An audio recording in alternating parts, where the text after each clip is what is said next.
Este livro, editado em 19 países, é o resultado de 30 anos do estudo e do trabalho deste homem. Guy Standing é professor da Universidade de Londres e cofundador da Rede Mundial do Rendimento Básico, que defende um sistema de rendimento básico universal para todos os seres humanos do planeta.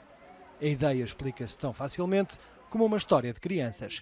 Cada homem, mulher ou criança, empregado ou não, tem direito a um rendimento básico modesto, capaz de garantir condições dignas de vida, numa sociedade onde a insegurança e a desigualdade estão a crescer perante a falência do velho sistema económico mundial.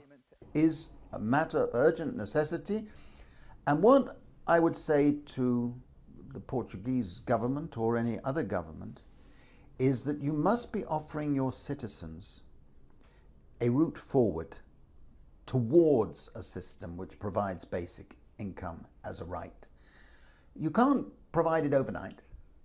Funding, building up the way to do it is a challenge, but you've got to be moving in that direction, because otherwise that growing insecurity is going to lead to what we're seeing in the United States and elsewhere, a growth of neo-fascist populism, because more and more people will be angry, alienated, insecure, and will not put up with a system which is rewarding the winners while a lot of people are losers. Os detratores deste sistema apontam dificuldades à sua implementação, a começar pela forma de financiamento. Se os Estados já lutam pelo equilíbrio de sistemas de segurança social em falência, como suportar também a despesa?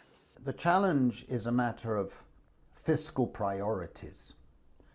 We've just been through a period where the Portuguese government and other governments have been spending billions of dollars, billions of euros on quantitative easing, monetary policy, refinancing the banks through the European Central Bank.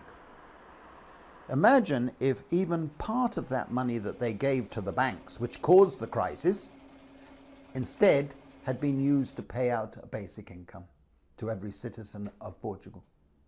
Today, that would have regenerated economic growth, would have reduced poverty, and would have increased economic dynamism.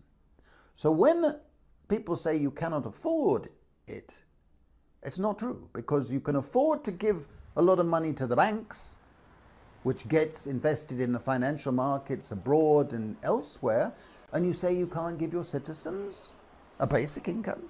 So you start with a counterfactual, if we like.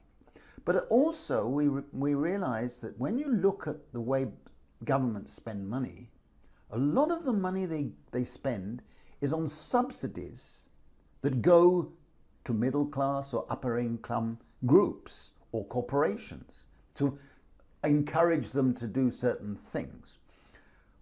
You could use the same money to give to your people in terms of a basic amount and help build it up. Uma fórmula que, em vez de incentivar o laxismo, ajuda a aumentar a produtividade e a evitar os choques sociais, estancando o precariado. É isso que mostram experiências piloto feitas um pouco por todo o mundo, que trazem o rendimento básico universal do campo da utopia para a prática de todos os dias. I'm prepared to take you on a bet that it will be. The Indian government, in the light of our pilots in India, remarkably, 2 weeks ago, tabled in their parliament, along with the budget, their economic report saying it is feasible to introduce a basic income in India. Now, India is a much poorer country than Portugal or any of our European neighbours. We can see it done. It's a matter of priorities. It's a matter of political will. And the real challenge, I think, today is political. It is saying that we must change the system that's developed under globalization, in which to become more inclusive, and a new social compact. And I genuinely believe, without being utopian or romantic, that 1 or 2 countries in the next 5 years will have introduced basic income. And a lot of others will be moving in that direction. And that, I think, is a healthy development.